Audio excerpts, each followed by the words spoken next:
Hare Krishna, Krishna Krishna, Hare Hare, Hare Rama, Rama Rama, Hare Hare. ओम अज्ञानातिमिरन्धस्य हरे कृष्णा पंडित जी दंड प्रणाम। हरे कृष्ण दंड ओम अज्ञानातिमिरन्धस्य ज्ञानाञ्जनशलाकया चक्षुरुन्मिलितं येन तस्मै श्रीगुरुवे नमः। श्रीचैतन्ये मनोभीष्टं स्थापितं येन भूतले स्वयं रूप कदा मह्यं ददाति स्वपदान्तिकं।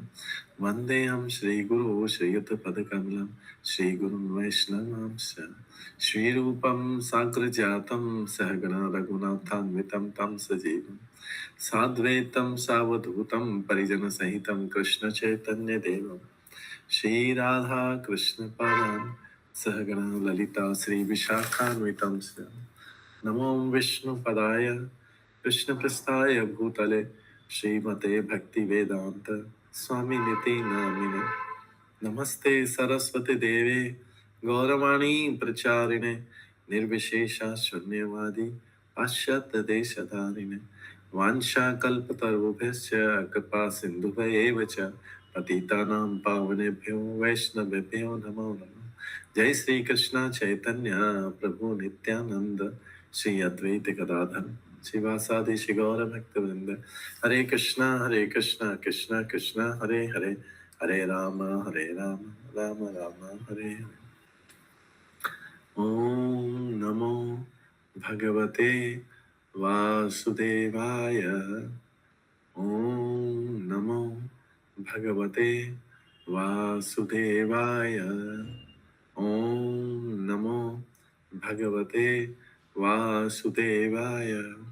नारायणं नमस्कृते नरं चैव नरोत्तमं देवीं सरस्वतीं व्यासं ततो जयमुदीरयेत्। नष्टप्रायेषु भद्रेषु नित्यं भागवत सेवया भगवते उत्तम श्लोके भक्तिर्भवति नैष्ठिकी। कृष्णाय वासुदेवाय देवकी नंदनाय च नंद गोप कुमाराय गोविंदाय नमो नमः। हरे कृष्णा। आज की इस क्लास में सभी भक्तों का स्वागत है। हरे कृष्ण दंडवत प्रणाम। धन्यवाद प्रणाम। कल हम श्रवण कर रहे थे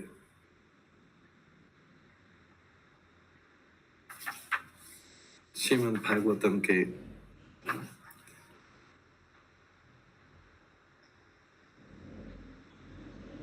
26वें श्लोक से श्रवण कर रहे थे। 26 श्लोक जो है वो हमने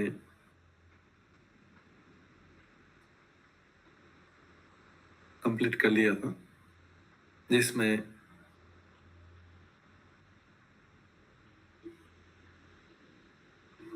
हमने श्रवण किया था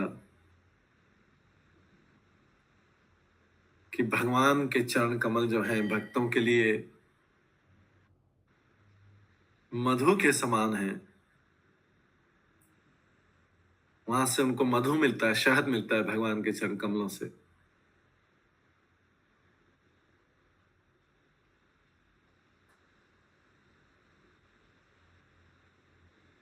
और एक भक्त प्रार्थना करते कि मेरा मन मधुमक्खी के समान है, जो थोड़ा कुछ मधु पाने के लिए लालयित आता, कृपा करके मेरे मन रूपी मधुमक्खी को अपने चरण कमलों में दे दो।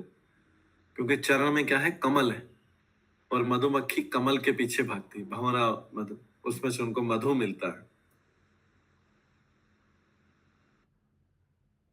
इसके बाद ये भक्त बोलता है, प्रार्थना करता है कि बड़े बड़े देवता भी, ब्रह्मा जी से बड़े बड़े देवता भी आपका ध्यान करते रहते हैं, फिर भी आपके चरण कमल के नाखून को भी नहीं देख पाते। बड़े बड़े देवता भगवान के चरण कमल के नाखून को भी नहीं देख पाते। भगवान के नाखून जो है, चरण कमल के नाखून जो है, उसमें से भी ज्योति निकलती है। उसमें से भी लाइट निकलती, वो रेड कलर के होते हैं।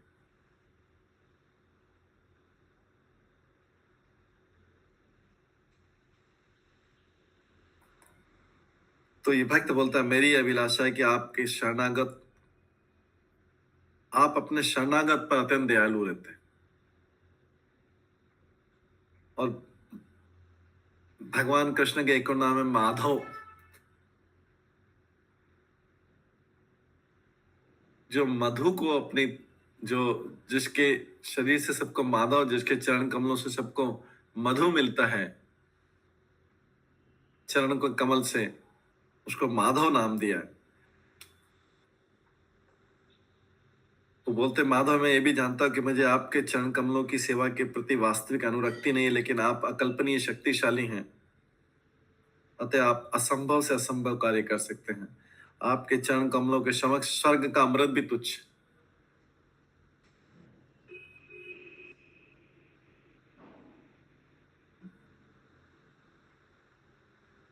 बोल रहे हैं कि आपके चरण कमलों के समक्ष, भगवान के चरण कमलों में इतना मिठास है, इतना मधु है कि आपके चरण कमलों के समक्ष स्वर्ग का अमृत भी तुच्छ है। स्वर्ग के अमृत से व्यक्ति पी के कुछ दिनों स्वर्ग में रह सकता है और वहां का आनंद ले सकता है, स्वर्ग का अमृत पीने से। लेकिन भगवान के चरण कमलों का जो अमृत है, कृष्ण प्रभु जी दंडवत प्रणाम। दंडवत प्रणाम।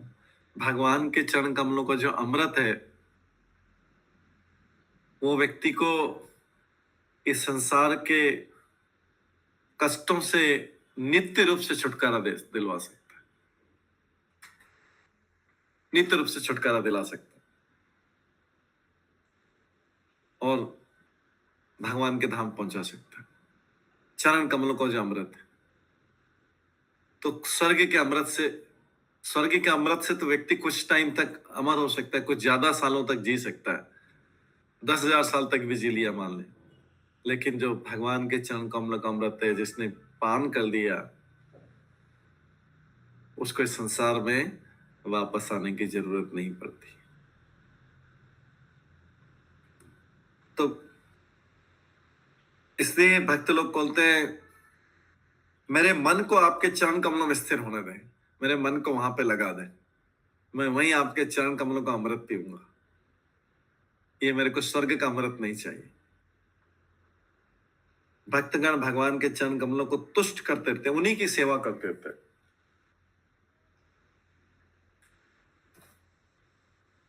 लोग जो साधारण लोग हैं, जिनको भक्ति के बारे में ज्यादा पता नहीं, सबसे पहले जाते हैं तो भगवान के मुख कमल को देखते हैं। भगवान को दर्शन करने की विधि है कि भगवान को उनके चरण कमलों से दर्शन करते जाना चाहिए। हमारी योग्यता नहीं है कि हम डायरेक्टली मुख कमल पे, मुख मंडल का दर्शन करें। भगवान को सबसे पहले उनके आदर के साथ उनके चरण कमल को, फिर उसके ऊपर जाते हुए नाभि तक जाके, फिर उसके ऊपर जाके उनके वक्षस्थल, उसको जाके फिर धीरे धीरे जाके मुख कमल, फिर फाइनली मुख कमल का दर्शन, मुख मंडल का दर्शन करना चाहिए। नीचे से ऊपर दर्शन करना चाहिए। जो भगवान के भक्त हैं वो तो बोलते हैं, हमें तो बस चरण कमल ही हमें तो मिल जाए, वही बहुत है। क्योंकि उन्हीं चरण कमल को, भगवान के चरण कमल की जिसको शरण मिल जाती है, उसको फिर और कोई कुछ करने की जरूरत नहीं, जिसने भगवान के चरण कमलों की शरण पा ली। तुलसी देवी जो भगवान की प्रिय है, हमेशा भगवान के चरण कमलों में वास करती है। तुलसी देवी हमेशा भगवान के, जो तुलसी चढ़ाते हैं भगवान के चरण कमल में चढ़ा। हर कोई भगवान के भगवान के चरण कमल में जाने के लिए सबकी कंपटीशन रहती है, क्योंकि भगवान के चरण कमल का जिसने शरण पा लिया, उसको और किसी शरण की, संसार में किसी के भी शरण में जाने की जरूरत नहीं। जिसने भगवान की, ना डॉक्टर की शरण में जाने की जरूरत है, ना वकील के शरण में जाने की जरूरत है, ना चार्टेड अकाउंटेंट के शरण में जाने की जरूरत है, ना टैक्स कंसल्टेंट, ना पुलिस, ना राजनेता, किसी के शरण में जाने की जरूरत नहीं, जिसने भगवान के चरण कमलों की शरण पा ली। इसलिए सारी प्रतिस्पर्धा, सारी कंपटीशन रहती है भगवान के चरण कमलों के लिए। जब लक्ष्मी देवी देखती कि तुलसी देवी भी भगवान के चरण कमलों में है, तो लक्ष्मी देवी जो भगवान के वक्षस्थल पे, छाती पे रहती है, वक्षस्थल पे रहती है, चेस्ट पे रहती है, वो भी उतर के नीचे आ जाती, बोले मैं भी भगवान के चरण कमल में रहूंगी। भगवान के चरण कमल सबको प्रोटेक्शन देते हैं, सबकी रक्षा करते हैं। भक्तगण जो होते हैं भगवान के चरण कमलों का दर्शन पाके संतुष्ट हो जाते हैं। वो चाहे भगवान के मुखमंडल को नहीं देखें तो भी चल जाएगा। लोग तो जाके सबसे पहले भगवान का मुख देखते हैं, वो बोल रहे हैं हमको तो चरण कमल, हम उसी लाएंगे, हम वहीं हो जाए तो भी बहुत है भगवान के चरण कमल। भक्तगण भगवान के चरण कमलों को प्राप्त करके तुष्ट रहते हैं और भगवान के सर्व सुंदर मुख को देखने अथवा उनकी बलिष्ठ भुजाओं को भी देखने की उनकी कोई अभिलाषा नहीं रहती। बोले हम तो चरण कमल हमारे लिए बहुत है, हम इसी लायक हैं। ऐसे लोग स्वभाव से विनम्र होते हैं। इस संसार में कोई किसी के चरण कमल से ऐसा करेगा तो लोग बोलेंगे क्या हो गया इसको, लेकिन भगवान के दर्शन में चरण कमल से शुरू करते हैं। ऐसे भक्त स्वभाव से विनम्र होते हैं और भगवान का ऐसे विनम्र भक्तों के प्रति सदैव झुकाव रहता है। हमारी योग्यता नहीं कि हम सीधे सीधे सीधे जाके मुखमंडल भगवान के मुख कमल का दर्शन करें। हमारी योग्यता है कि पहले चरणों में प्रणाम करते करते, चरणों से उनकी जंघा तक प्रणाम करते, उनकी नाभि तक प्रणाम करते, ऊपर वक्षस्थल प्रणाम करते हुए फिर भगवान के मुख तक जाए। ये भगवान के दर्शन करने का तरीका है।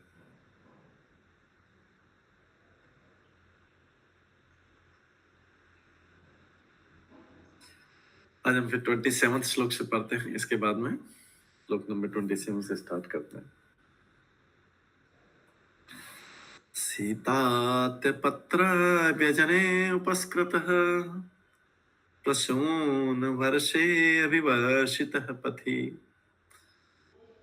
पिशंगवासा वनमालया बभो घना यथार्क उडुपचाप वैद्युते।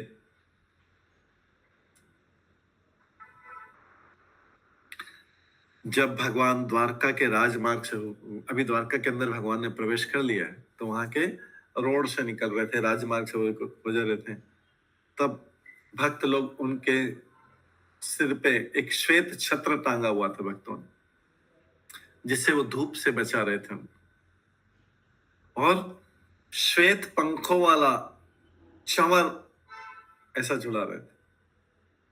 चंवर होता है श्वेत, वो चमरी गाय होती है जो पहाड़ों में होती है, चमरी गाय, उसके गायों के पूंछ के बाल का रहता है, इसलिए उसको चमर बोलते हैं। जो तिब्बत और इधर चाइना के पहाड़ों में, पर्वतों में, उस गाय के, चमरी गाय के, चमर इसको बोलते हैं, चमरी गाय के जो पहाड़ों में रहती है, उसके गाय के बाल से ये बनाया जाता है चमर, जो हम मंदिरों में चमर कर भगवान।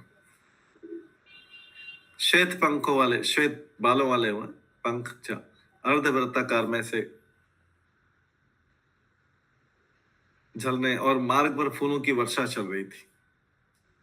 भगवान का स्वागत ऐसे द्वारका में किया गया था। हरे कृष्णा प्रभु जी, सादर प्रणाम। ऐसे वो गाय में स्पेशली क्या है प्रभु जी, उस चमर गाय में?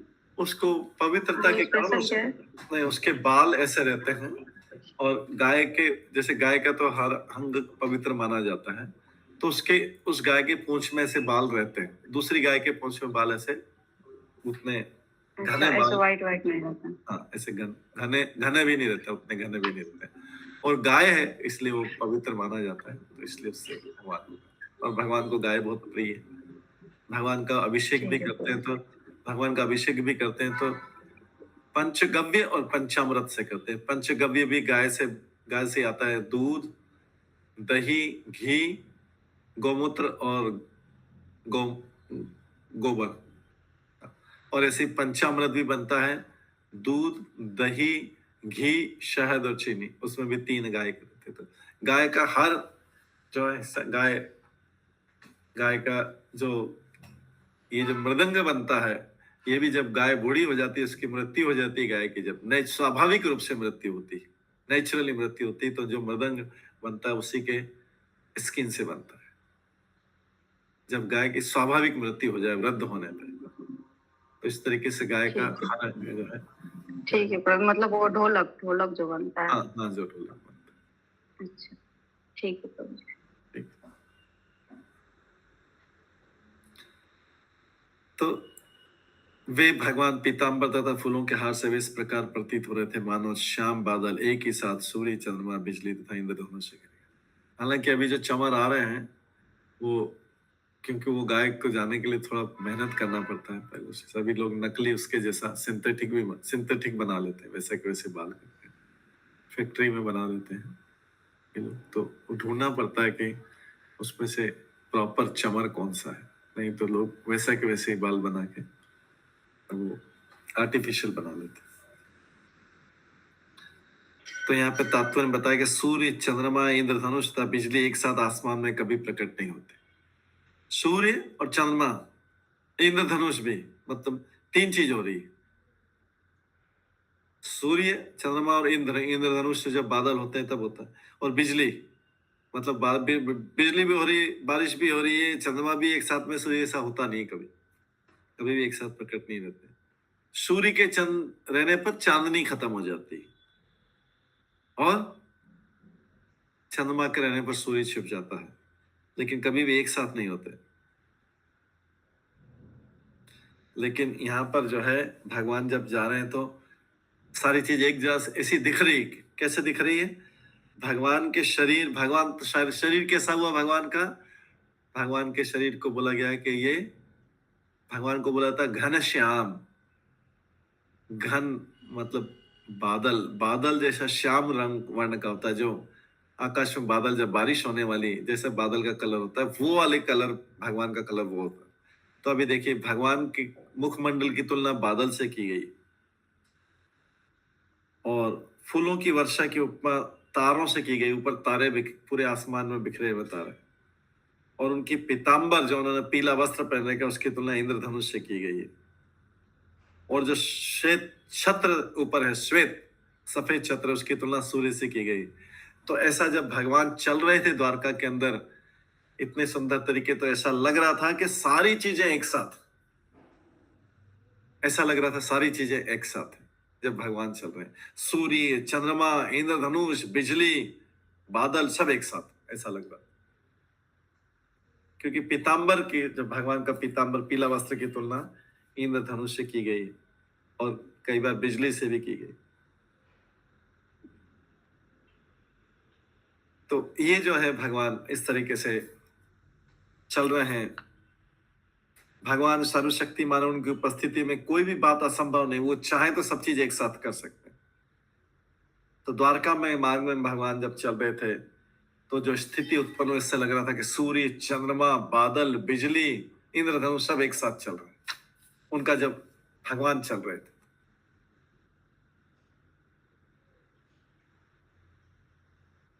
इसके पश्चात वो जब आगे बढ़े द्वारका में, तो वहां पे उनके माता पिता भी आए। बोला गया प्रविष्ट तो गृहम पित्रो, 28 श्लोक में है, प्रविष्ट तो गृहम पित्रो परिव्यक्त स मातृभि वमंदे शिरसा सप्त देवकी प्रमुखा मुदा। अपने पिता के घर में प्रवेश करने पर, जब उनके पिता कौन थे? वसुदेव, जो वसुदेव देव की माता पिता जो वहां पे द्वारका में रहते थे, तो अपने पिता के घर में प्रवेश करके उन्होंने अपनी उनकी माताओं ने गले लगाया। उनकी वसुदेव की जो और भी पत्नियां थी वो सब उनको माता के समान मानते थे, उनकी माताओं ने गले लगाया भगवान ने। और वैसे भी माता में उनके रोहिणी माता को भी माता बोलते थे। वो देवकी तो उनकी माता थी सही, रोहिणी बलराम की माता थी, लेकिन उनको भी अपनी माता बोलते थे। इस प्रकार उनकी माताओं ने, रोहिणी, वसुदेव और दूसरे जो वसुदेव की पत्नियां थी, उन्होंने, उनकी माताओं ने गले लगाया। भगवान ने उनके चरणों पर अपना सिर रखकर उन्हें नमस्कार किया। तो भगवान जो है, भगवान होते हुए भी वो वैसा ही आदर देते हैं अपने माता पिता को जैसा कि एक साधारण व्यक्ति को देना चाहिए। ऐसा नहीं कि भगवान बन गए तो अभी वो माता पिता को आदर नहीं, क्योंकि वहां पे यहाँ पे आए, वो गृहस्थ जीवन में आए हैं, तो अपने उदाहरण से सबको ये बताना चाहते हैं। भगवान जो भी शिक्षा देते हैं अपने उदाहरण से देते हैं, उदाहरण से ये शिक्षा देना चाहते हैं कि मैं भी अपने माता पिता का आदर करता हूँ। तो अपने पिता के घर में प्रवेश कर पे उन्होंने अपनी माता उन्हें उनकी माताओं ने गले लगाया। भगवान ने उनके चरणों पर अपना सिर रखकर उन्हें नमस्कार किया। माताओं में देवकी माता प्रमुख थी।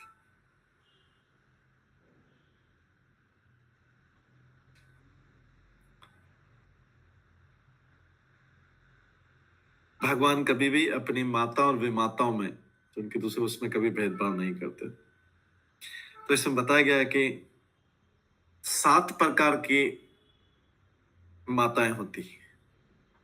माताएं 7 प्रकार की बताई गई। एक तो उनकी वास्तविक माता, मतलब जन्म देने वाली माता। ठीक है, किसको किसको माता माना जाता है ये ध्यान रखना चाहिए। वास्तविक माता मतलब जो जन्म देने वाली माता है। दूसरा, गुरु की पत्नी को भी माता के समान समझना चाहिए, गुरु माता। तीसरा है ब्राह्मण की, जो ब्राह्मण जाति वाले नहीं, जो शुद्ध रूप से ब्राह्मण होते हैं, वास्तव में ब्राह्मण या वैष्णव होते हैं, उनकी पत्नी को भी माता के समान मानना चाहिए। फिर राजा पत्नी, उस समय जो राजा रहते थे बहुत धार्मिक रहते थे, राजा बहुत धार्मिक रहते थे, प्रजा का पालन करते थे, प्रजा का पालन अपने बच्चों की तरह करते थे, तो राजा की पत्नी को भी माता के समान माना जाता था। 5वां, गाय को भी माता, क्योंकि गाय का दूध से ही हर व्यक्ति बड़ा होता है। हालांकि अभी भैंस का भी आने लग गया है, गाय के दूध से बड़ा होता है। तो जिसका दूध पिया है वो भी माता के समान, गाय। इसके बाद धाय, धाय मतलब जो बच्चों को संभालती है। कई घरों में ऐसा रहता था कि बचपन से उनको संभालते संभालते कई साल, 25-30 साल तक वो बच्चे को, आगे दूसरे बच्चे भी जो होते थे उनके यहाँ संभालती। धाय मतलब जो बच्चे को संभालती, बाल्यकाल में जिसने संभाला है उसका भी बहुत बड़ा इंपॉर्टेंट रोल है। तो धाय को भी माता मानना चाहिए और पृथ्वी को भी माता मानना चाहिए। तो ये सभी माताएं होती है। 7 माताओं को शास्त्रों में 7 इनको माता माना गया है।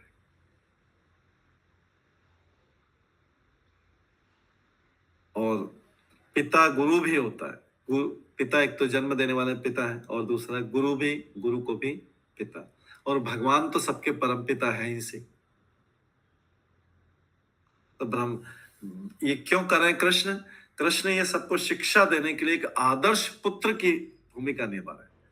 कृष्ण को बोलने की जरूरत नहीं किसको मानना चाहिए किसको मानना चाहिए, उनका उदाहरण देख के सबको समझ जाना चाहिए कि कृष्ण किस प्रकार से आदर करते हैं।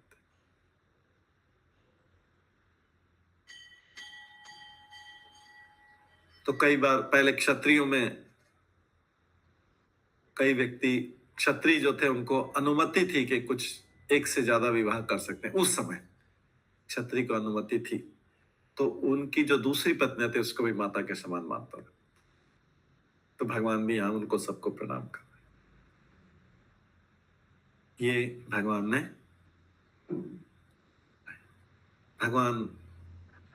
ये जब यहाँ पर आए थे तो वो युवावस्था तक पहुंच गए थे,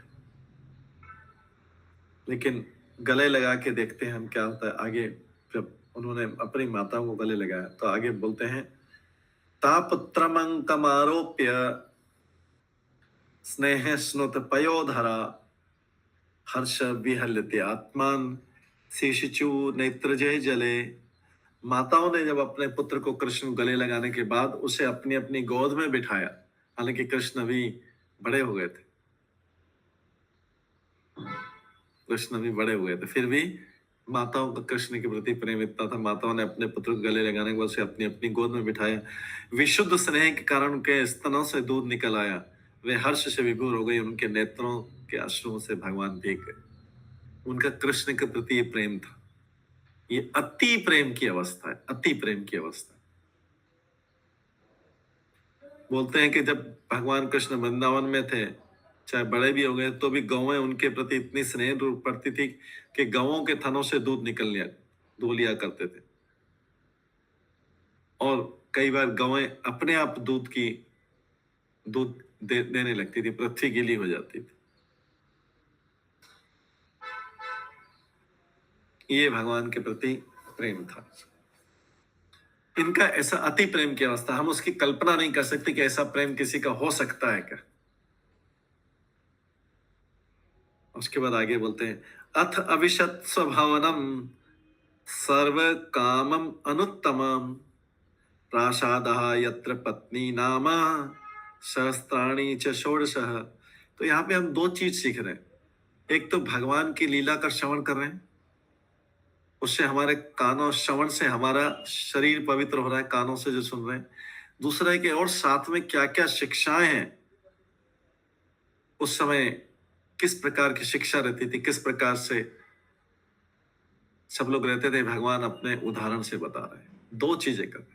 एक तो जितना भागवतम के बारे में और भगवान के बारे में श्रवण कर रहे हैं, उतना हमें पता भी नहीं लग रहा है, हम पवित्र होते जा रहे हैं, हमारा शुद्धिकरण होता जा रहा है। क्योंकि ये सारी जो चीज पढ़ रहे हैं हम, ये सब किससे संबंधित है? भगवान से संबंधित है। अगर इसकी जगह हम कोई नॉवेल पढ़ने लग जाए, कोई उपन्यास पढ़ने लग जाए, नॉवेल पढ़ने लग जाए, किसी व्यक्ति के बारे में पढ़ने लगे, तो हमारा टाइम वेस्ट होगा, हमारा टाइम खराब हो जाएगा। लेकिन यहाँ पे सारी चीज किसके बारे में पढ़ रहे हैं? चाहे वो जा रहे हैं, उनकी छतरी के बारे में पढ़ रहे हैं, उनके ऊपर अम्ब्रेला हो, उनकी शोभा हो, उनके वस्त्र के बारे में सुन रहे हो, उनके पीतांबर वस्त्र, भगवान से संबंधित किसी भी चीज को सुनने में हमारा हृदय पवित्र हो जाएगा।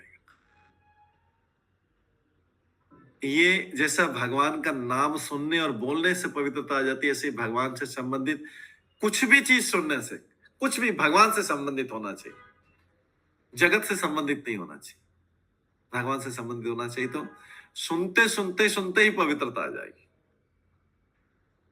जैसे पहले हम उदाहरण बता चुके, अगर दूर में अग्नि जल रही है, अगर बहुत सर्दी और दूर में अग्नि जल रही है, हमने नहीं जलाई ना, हम कहीं उसके पास गए, लेकिन दूर पे अग्नि जल रही, तो हमको भी दूर बैठे बैठे उसका ताप मिलेगा, हमको दूर बैठे बैठे उसका ताप मिलेगा। ना हमने अग्नि जलाई, ना हम उसके पास में गए, तो भी दूर बैठे बैठे ताप मिलेगा उसको, और प्रकाश भी मिलेगा, लाइट भी मिलेगी। हमारे पास अगर लाइट नहीं हो तो हम वो अग्नि के दूर अग्नि जल रही है, उसमें लाइट में देख सकते।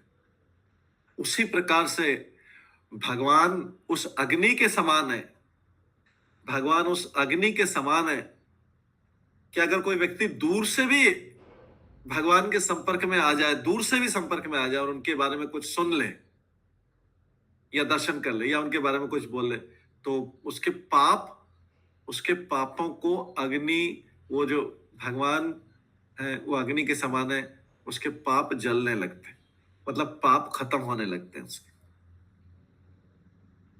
जैसे अग्नि के दूर से भी जलने से सर्दी कम होने लगती है, सर्दी कम होने लगती,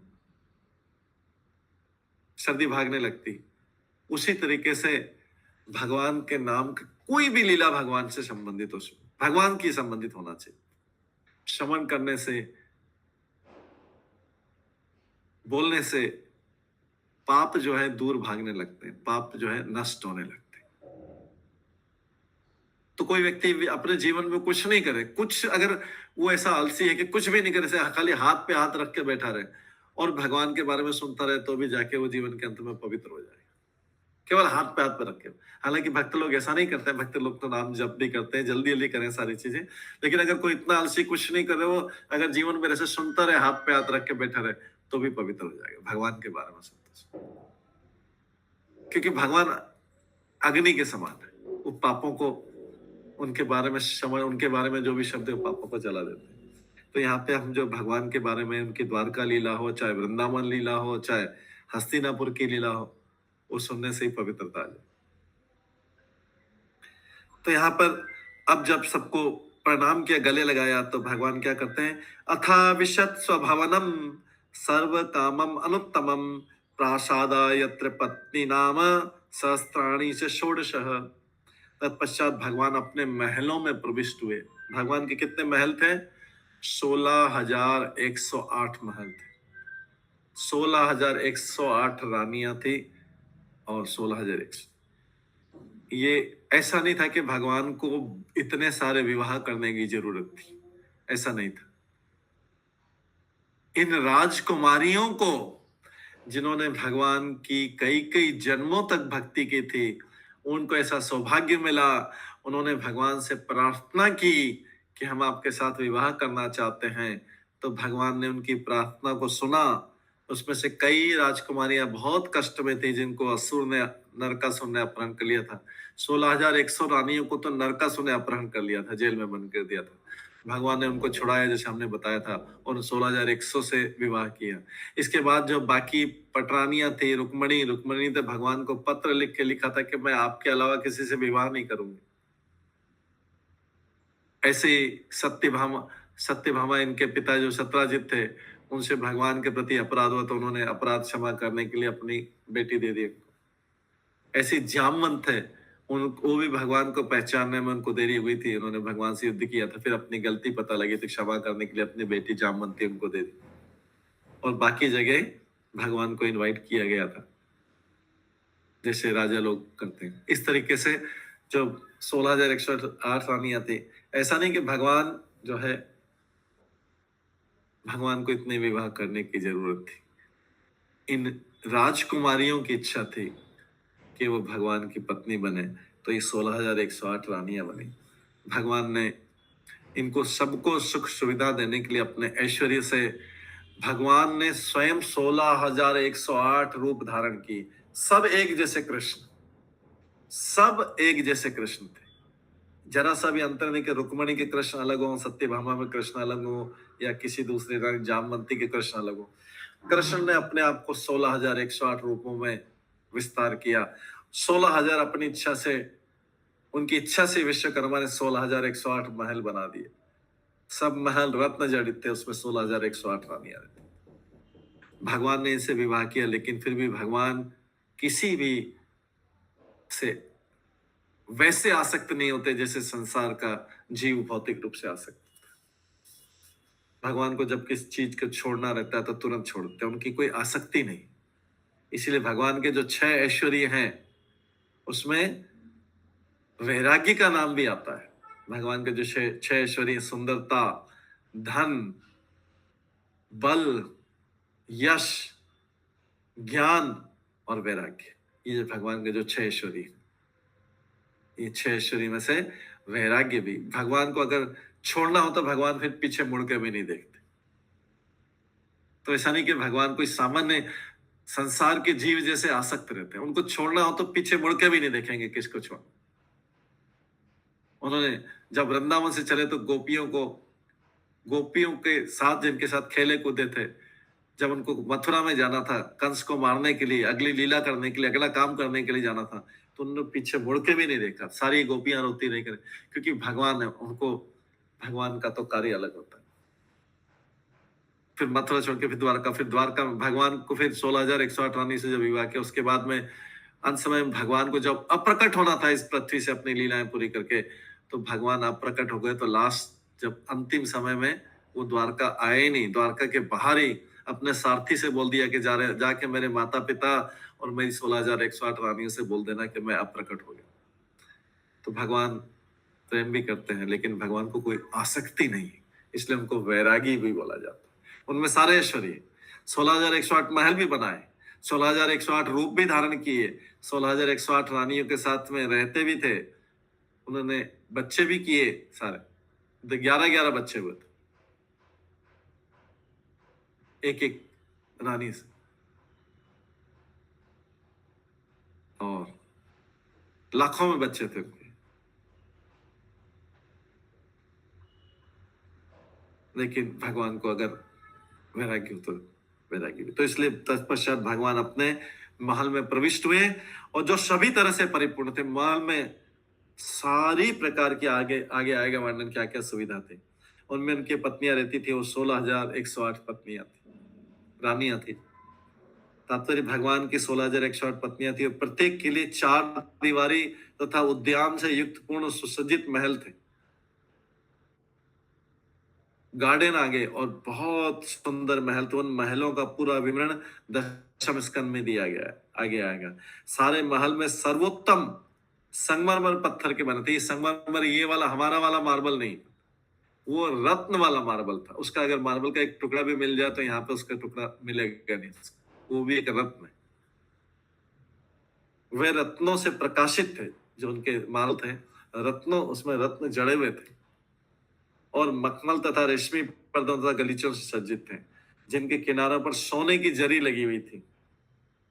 ये सब भगवान कैसे, क्योंकि भगवान कैसे मिला, भगवान ऐसा ऐश्वर्य क्यों दे रहे अपनी रानियों को?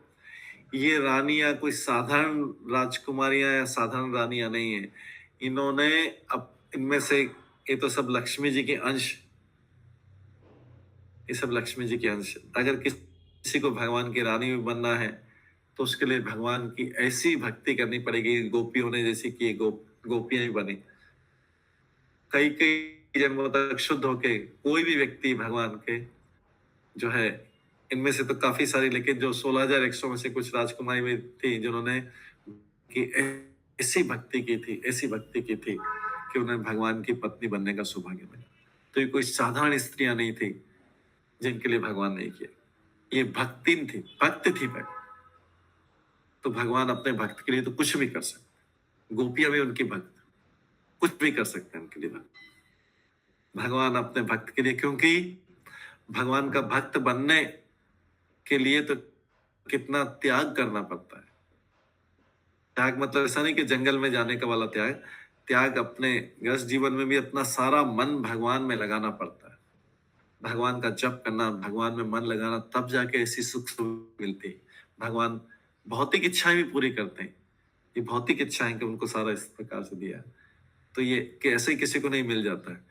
इन्होंने भगवान की ऐसी भक्ति की, ऐसी भक्ति की। इसमें कई भगवान की गोपियों में कई ऋषि थे, कई मुनि थे, वेद थे।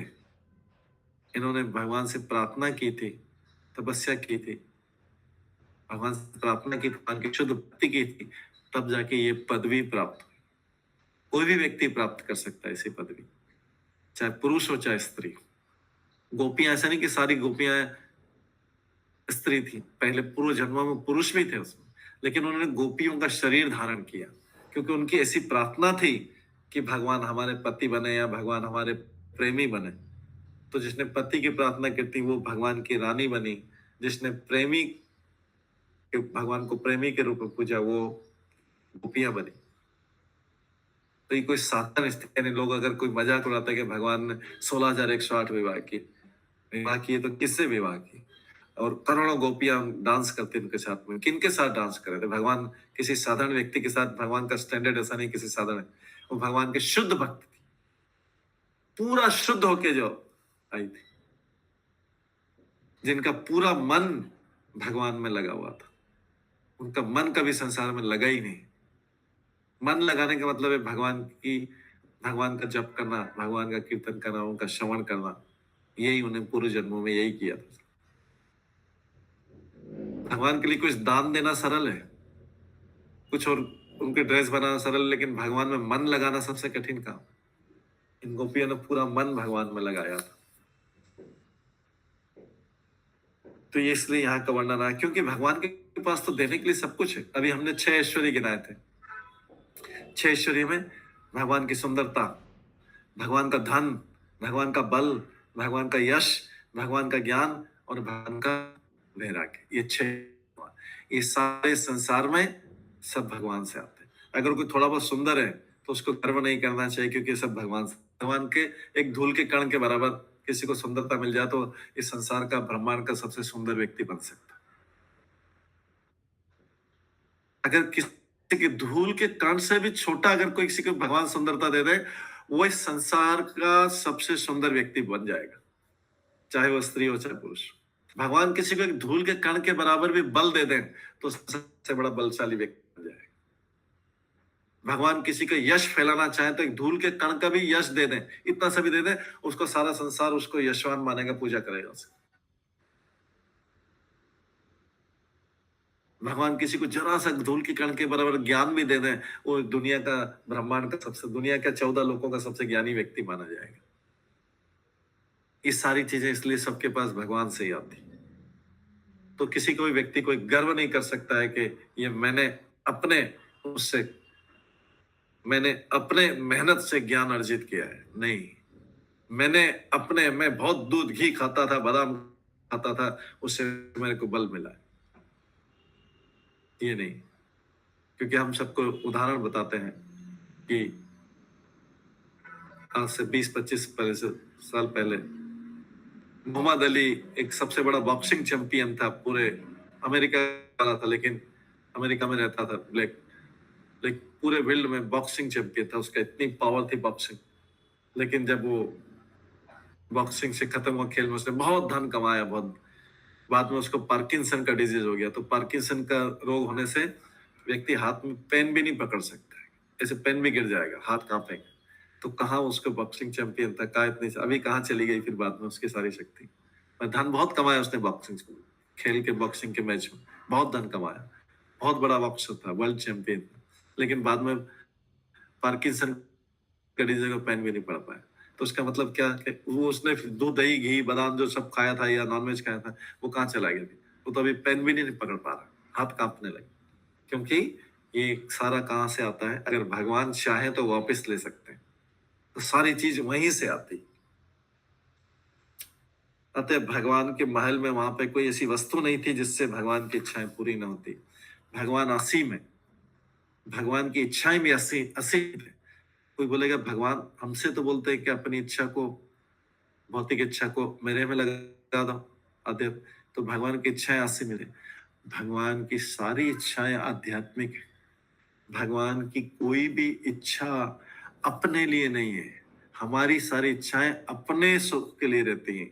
भगवान की कोई भी इच्छा, एक भी इच्छा भौतिक नहीं हो सकती, सब आध्यात्मिक है। मतलब सब जीवों के कल्याण के लिए।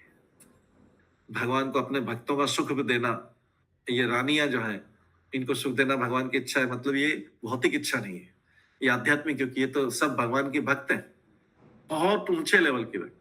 गोपियों को सुख देना, गोपियों के साथ डांस करना है, भगवान के भक्त है, उनको सुख देना, उनके साथ डांस करना है, ये भगवान की इच्छा नहीं है, उनकी आध्यात्मिक इच्छा। भगवान तो रास डांस छोड़ के भी चले गए थे बीच में। भगवान तो इन रानियों को छोड़ के भी बाद में चले गए थे परमानेंट, अचानक। तो भगवान जो है जीव को, भगवान हम सब जीवों को भी सुख देना चाहते हैं। तो भगवान की सारी इच्छा उनके अंशों के कल्याण के लिए है। हम उनके अंश, विभिन्न अंश हैं। भगवान की सारी चीजें उनका अपना, क्योंकि भगवान को तो आत्माराम बोला गया है। भगवान को आत्माराम बोला गया। चैतन्य चरितमृत में आता है आत्माराम के 18 मीनिंग है, कई जगह और भी ज्यादा 25 मीनिंग बताया। आत्माराम मतलब जो अपने आप में संतुष्ट रहता है उसको बोलते हैं आत्माराम। जो अपनी आत्मा में ही संतुष्ट रहता है उसको किसी बाहरी चीज की जरूरत नहीं। तो भगवान तो आत्माराम है। भगवान जब आत्माराम है तो उनको किसी बाहरी चीज की, उनको रानी की भी जरूरत नहीं, गोपी की भी जरूरत नहीं, उनको किसी भक्त की भी जरूरत नहीं है। लेकिन वो सबके जो जो उनकी भक्ति करते हैं उनके सबके कल्याण के लिए वो फिर उपाय करते। यही भगवान की इच्छा है। तो इस संसार में कितने जीव हैं और सबकी इच्छाएं अलग अलग, भगवान के प्रति इच्छा अलग है। कोई बोलता है भगवान मुझे स्वर्ग दे, कोई बोलता है भगवान मुझे वैकुंठ दे, कोई बोलता है भगवान मुझे गोलोक वृंदावन दे, फिर गोलोक वृंदावन में मुझे ऐसी सेवा दे, फिर वैसी सेवा। ऐसे सारे करोड़ों करोड़ जीव, कोई भगवान मेरे को ऐसी सेवा दे, कोई ऐसी, कोई सब। तो भगवान सारे जीवों को जिसके ऊपर प्रसन्न होते हैं उसकी इच्छाएं पूरी करते। तो कितनी उनकी इच्छाएं भगवान की, कोई सीमा नहीं, क्योंकि असीमित जीव है, असंख्य जीव है। तो भगवान की भी इच्छाएं असंख्य, उन सब जीवों के लिए ही। तो भगवान असीम आते हैं, उनकी इच्छाएं भी असीमित है और पूर्ति भी असीमित है। भगवान की इसमें से अपनी कोई भी इच्छा नहीं, क्योंकि वो तो क्या है, हमको याद रखना, भगवान आत्मा राम है, अपने आप में संतुष्ट, उनकी अपनी कोई भी इच्छा नहीं। प्रत्येक वस्तु असम होने के कारण यहाँ पर संक्षेप में सर्व कामम अर्थात सभी वांछनीय वस्तुओं से उनके पास सारी चीजें हैं, किसी को भी कुछ भी दे सकते हैं। वांछनीय मतलब जो सबकी इच्छा रखते। उसके बाद जब भगवान महलों में प्रवेश किया, अपनी रानियों के महल में प्रवेश किया, तो एक 31 श्लोक नंबर 31 में देखते हैं उन रानियों से कैसे मिले। पत्न्या पतिम प्रोष्य गृहानुपागतम विलोक्य संजात मन महा उत्सव उत्तस्थ ततो आरात् शासनास्यात् साकं व्रते वृडित लोचनानना। जब वो अपनी 16,108 रानी, सब अलग अलग महल में, किसी एक रानी को पता भी नहीं कि दूसरी रानी से भगवान कैसे मिल रहे हैं, क्या मिल रहे हैं, कुछ सब अलग अलग। भगवान ऐसा रोल करते हैं कि 16,108 रोल कर रहे हैं, अलग अलग रानियों के साथ अलग अलग तरीके से। ये भगवान की शक्ति। तो दीर्घ काल तक बाहर रहने के बाद अपने पति को घर आया देखकर श्री कृष्ण की रानियां मन ही मन अत्यंत हर्षित हुई। भगवान बहुत लंबे समय के लिए, बहुत लंबा समय मतलब कुछ महीने, तो जैसे हमने पहले सुना था कि द्वारका वासियों के लिए तो भगवान के विरह में जब भगवान नहीं है तो एक एक क्षण जो है उनको लाखों लाखों वर्षों के समान लगता था। और पत्नी को तो और भी ज्यादा लगता कि भगवान नहीं है, उनका पति नहीं है। भगवान इतने आकर्षक है, केवल सुंदरता से आकर्षक नहीं है, इतने गुणवान है।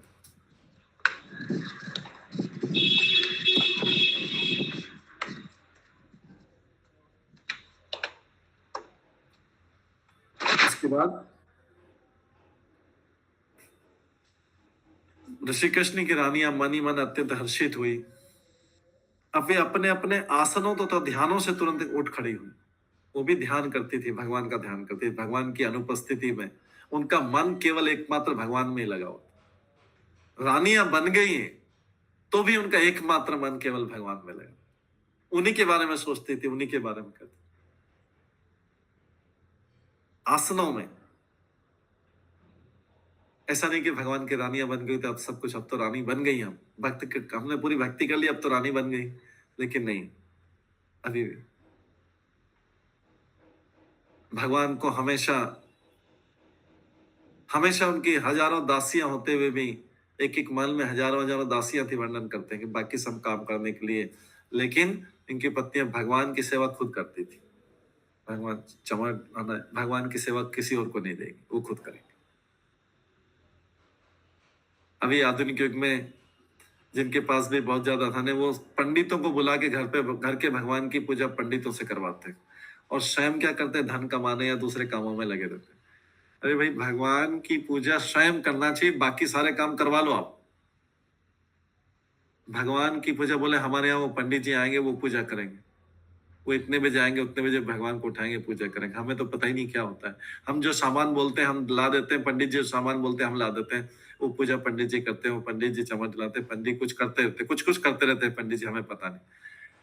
उनको पता होना चाहिए कि भगवान की पूजा स्वयं करना चाहिए, और बाकी सारे काम अगर करवाना हो, उतने काम नहीं कर सकते, कोई प्रॉब्लम नहीं, दूसरे काम करवा लो, लेकिन भगवान की पूजा कर। तो यहाँ पे रानियां जो थी, इतनी ऐश्वर्य, भगवान की रानियां भगवान की सेवा डायरेक्टली करती थी। और हम आगे 10th कैंटो में 10वें स्कंद में पढ़ेंगे, जब बहुत देर से आएगा 10वां स्कंद, कि जब सुदामा आया था रुक्मणी के महल में, भगवान से मिलने के लिए आया था, तो रुक्मणी रानी होके स्वयं से उनको चावल डालती थी। सुदामा उनके मित्र को, कृष्ण के मित्र को, कृष्ण उनके चरण धो रहे थे। सुदामा ब्राह्मण उनका बचपन का मित्र था। कृष्ण ने स्वयं पात्र लिया और उस पात्र में पानी से स्वयं धर रहे हैं, और उस जल को अपने सिर के ऊपर फिर लगा। सुदामा ब्राह्मण के, जो पैदल चल के आया था। और रानियां जो है, वो उनकी रानियां, दूसरी रानियां भी आ गई थी, सब चमन डल। तो ये जो है भगवान की रानी है, क्योंकि भगवान की भक्त है। वो सामान्य रानी नहीं, सामान्य रानी होती तो वो जो है वो बोलेगी ठीक है, अभी तो मेरे पति को दूसरे लोग सेवा कर लेंगे, अभी तो मैं रानी बन गई। लेकिन यहाँ पे भगवान की रानी अपने आप को भक्ति मानती थी, चाहे कितनी भी उसी पोजीशन के। महल की सुंदरता का वर्णन हमने सुना, किस प्रकार के महल थे, जिसके फर्श भी जिसके फ्लोर भी थे जो रत्नों से जटित। तो वे अपने अपने आसनों तथा ध्यानों से तुरंत उठ खड़ी हुई। सामाजिक प्रथा के अनुकूल उन्होंने लज्जा से अपने मुख ढक लिए और दृष्टि नीचे किए देखने लगी। वो अपने पतियों से काफी समय बाद, कुछ महीने ही हुए थे, उसके बाद मिल रही थी, क्योंकि कृष्ण कहाँ गए थे, हस्तिनापुर में, जहाँ पे युद्ध के बाद आ रहे थे, महाभारत युद्ध में गए थे, द्वारका से गए थे।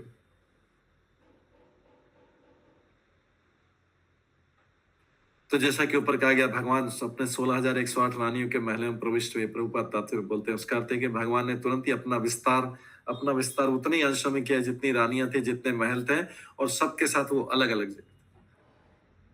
तो ये वहां पे भगवान की अंतरंगा शक्ति है, भगवान की जो अंतरंगा शक्ति है आध्यात्म में भगवान के लिए वो काम करती है। और हमारे इस जगत को कौन नियंत्रण करता है? भौतिक जगत जिसमें हम रहते हैं, संसार बोलते हैं जिसको, यहाँ पे भगवान की बहिरंगा शक्ति, बाहरी शक्ति, वो भगवान की अंतरंगा शक्ति जो भगवान के साथ उनकी सेवा में लगी। ये बहिरंगा शक्ति भगवान की सेवा में लगी, लेकिन अलग हम जीवों को कंट्रोल करने के लिए। भगवान इच्छानुसार अनेक आध्यात्मिक स्वरूपों में अपना विस्तार कर सकते हैं। हालांकि भगवान को बोला जाता है अद्वितीय है। अद्वितीय मतलब उनके जैसा कोई दूसरा नहीं है। अद्वितीय मतलब दूसरा नहीं, पर वही सेम जो अद्वितीय भगवान है अपने आप को विस्तार करते हैं, और भगवान का वो सारा रूप अद्वितीय, क्योंकि सब कृष्ण है।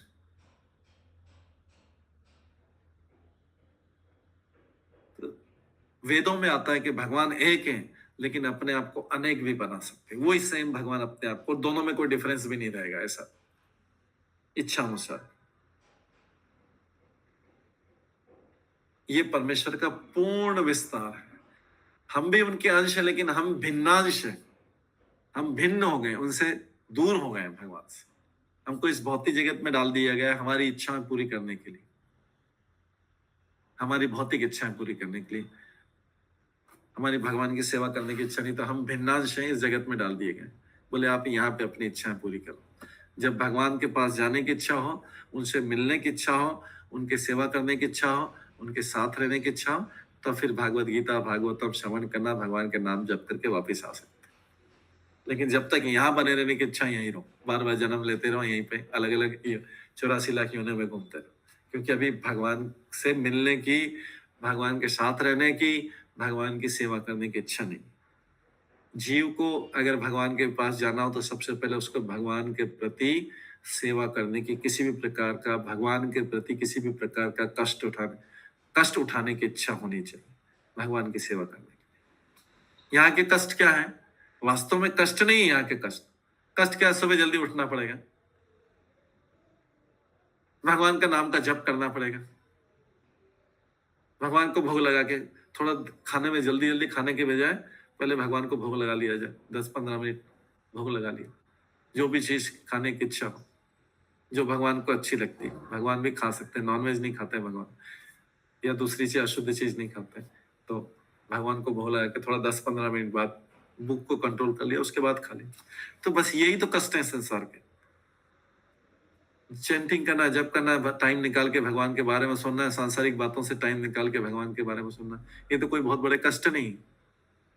हमको कष्ट लगते हैं क्योंकि हमारी प्रैक्टिस छूट गई। पहले तो सारे लोग करते थे, अभी प्रैक्टिस छूट गई, इसलिए कष्ट लगते। जल्दी उठते थे पहले सारे लोग, कि घर में टैप वाटर नहीं आते थे, बाहर से पानी भर के लाना पड़ता था, पूरा प्राचीन टाइम में, तो जल्दी उठना ही पड़ता था। लेकिन अभी क्या है, सबका हो गया। तो अभी वो चीज जो पहले आराम से लोग करते थे, अब वो चीज कष्ट वाली हो गई। तो जिसने भगवान के लिए कष्ट उठाए, वो भगवान का प्रीत हुआ है। चैंटिंग भी करें, भगवान को याद, सारे कष्ट उठा के भगवान, तब जाके ये सब लोग जो रानियां बनी है। तो जीव जो है, जब तक भगवान की सेवा करने की इच्छा नहीं होगी, तब तक उसको भगवत धाम जाने का कोई चांस नहीं। अगर चैंटिंग करा तो भी भगवान को प्रसन्न करने की इच्छा नहीं है, सुन रहा है तो भी भगवान को प्रसन्न करने की इच्छा नहीं। सुनना भी क्या चाहिए, इससे भगवान प्रसन्न होंगे, इसलिए हम भागवतम श्रवण कर रहे हैं, भगवत गीता इसलिए श्रवण कर रहे हैं कि हम भगवान इससे प्रसन्न होंगे। चैंटिंग जप इसलिए कर रहे हैं, भगवान का नाम इसलिए जप इसलिए कर रहे हैं कि भगवान प्रसन्न होंगे। जब सारा चीज, हमारा सारे कार्यकलाप, भोग क्यों लगा रहे हैं? भगवान को प्रसन्न करने के लिए। सारे कार्यकलापों का केंद्र बिंदु एक ही रहेगा कि इससे भगवान प्रसन्न होना चाहिए, संतुष्ट होना चाहिए, तो जाके भगवान फिर संतुष्ट हो। जीवन का कोई ऐसी चीज नहीं रह जाए कि जिसमें भगवान, किसी भी चीज में भगवान अप्रसन्न नहीं होना चाहिए। हम नॉनवेज इसलिए नहीं खाते हैं, मांसाहार इसलिए नहीं करते हैं कि इससे भगवान अप्रसन्न हो जाएंगे, इसलिए हम नहीं खाएंगे। और वो कोई चीज नशा नहीं इसलिए नहीं करेंगे, भगवान चाहे में अच्छा लगे नहीं, हमारा अच्छा लगना नहीं देखना को नहीं देखना, इससे भगवान अप्रसन्न होते हैं। मना किया है इसलिए नहीं करेंगे, ये चीज नहीं करेंगे, ये चीज करेंगे, क्योंकि इससे करने से भगवान प्रसन्न होंगे, नहीं करने से भी भगवान प्रसन्न होंगे। और भी कोई कार्य करना है, हम इसलिए नहीं करेंगे क्योंकि भगवान अप्रसन्न हो जाएंगे, हमको तो भगवान को प्रसन्न करना है। तो अगर जीवन का एकमात्र उद्देश्य केवल मात्र हर चीज में सब चीज करे, लेकिन भगवान को प्रसन्न करने वाली होना चाहिए, उसमें भगवान को प्रसन्नता होनी चाहिए। हम धन भी कमा सकते हैं, कोई प्रॉब्लम नहीं, धन कमाने के लिए जॉब में भी जा सकते हैं, बिजनेस भी कर सकते हैं, लेकिन ऐसे कार्य करना है उसमें भी कि भगवान प्रसन्न रहे। उस धन को भी हम ऐसा खर्च करें, उचित उपयोग करें कि भगवान कभी भी अप्रसन्न नहीं हो। बच्चों की भी सेवा में लगाएंगे तो ऐसा लगाएं कि बच्चे बिगड़े नहीं हमारे धन से, भगवान अप्रसन्न नहीं होना चाहिए। जीवन का उद्देश्य है कि भगवान को हमेशा प्रसन्न रखें। तो यहाँ पे रानियां जो है,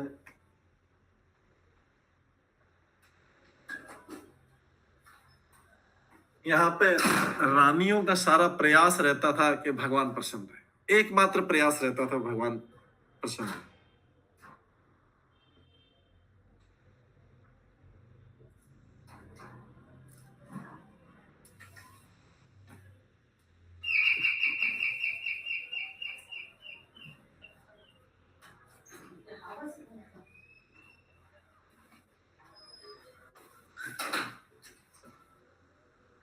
तो ये है,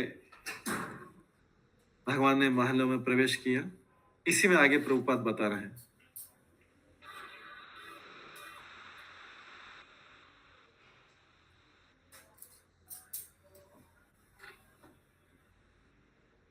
ये सब भगवान की शक्तियां हैं, हम भी भगवान की शक्ति, हम भगवान की तटस्थ शक्ति, और ये सब भगवान की लीला है। भगवान शक्ति, क्योंकि भगवान शक्तिमान है, शक्तिमान जो है शक्ति, शक्तिमान और शक्ति का आदान प्रदान होता है, इन्हें भगवान की लीलाएं करते हैं। तो यहाँ पे लिखते हैं प्रभुपाद की भगवान की इतनी सारी पत्नियां किसी को आश्चर्य नहीं होना चाहिए। भगवान की ये तो 16,108 के अगर करोड़ों भी पत्नियां हो जाए तो उनका पालन कर सकते हैं, और सबका समान रूप से पालन कर सकते हैं, क्योंकि भगवान का ऐश्वर्य, भगवान का ऐश्वर्य, भगवान का धन, भगवान का बल, ये सब भक्त हैं। भगवान चाहे तो पृथ्वी के सारे मनुष्यों से विवाह कर सकते हैं, इसलिए उनको बोला था जगतपति। इस जब कृष्ण को प्रणाम करते, हे कृष्ण करुणा सिंधु दीन बंधु जगतपते,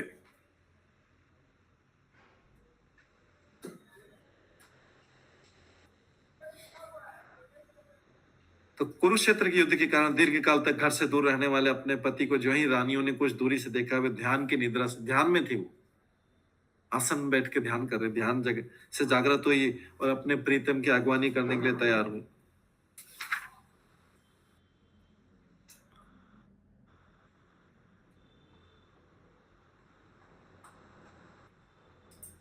कृष्ण की सारी रानियां पति की अनुपस्थिति का चिंतन करते ध्यान में मग्न रहती थी और निरंतर उन्हीं का ध्यान करती रहती, उनको और कोई ध्यान में नहीं आता।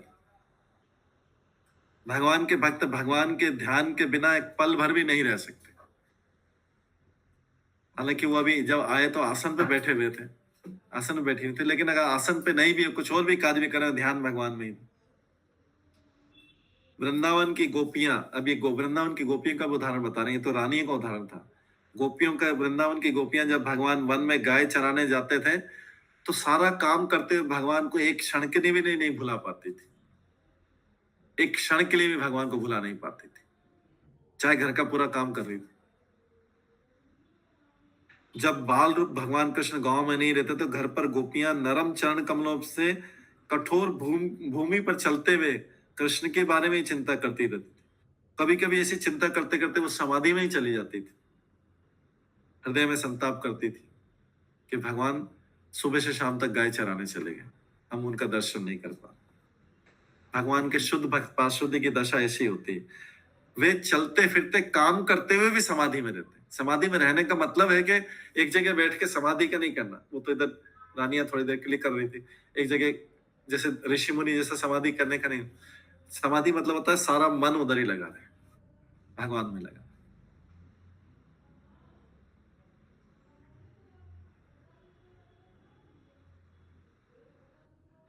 तो इस समय जब रानियों ने देखा कि भगवान आ गए तो तुरंत अपनी समाधि से खड़ी हो गई।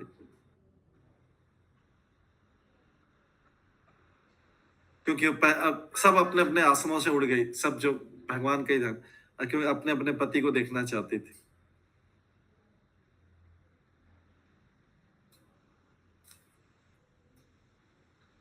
आत्मा के प्रभु श्री कृष्ण से मिलने की ये चरम अवस्था है। कोई भी आत्मा, जीवात्मा के श्री कृष्ण से मिलने की चरम अवस्था है कि वो, उसका मन निरंतर कृष्ण में लगा रहे, उसका मन निरंतर कृष्ण में लगा रहे।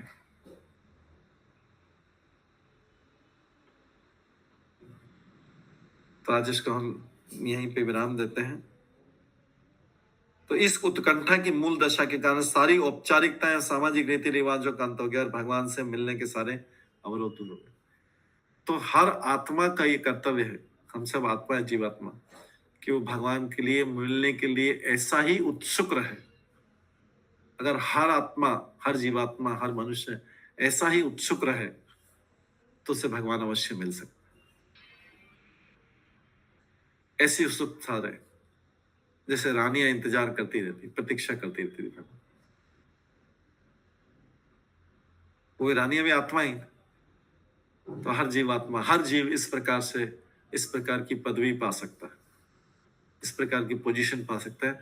उसके मन में ऐसा उत्साह रहे भगवान से मिलने का, हमेशा ऐसा सोचता, चाहे पूरा जीवन भर भी उत्साह बनाए रखना है तो अपना उत्साह बनाए रखे भगवान से मिलन के लिए, तो अवश्य भगवान मिल सकता।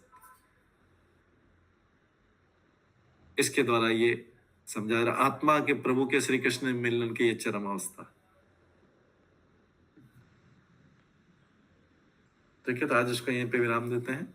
इसके आगे का 30 श्लोक नंबर 32 हम कल की क्लास में करेंगे। सभी भक्तों का बहुत बहुत धन्यवाद। सब भक्तों को एक बार हरे कृष्ण महामंत्र कर हरे कृष्णा हरे कृष्णा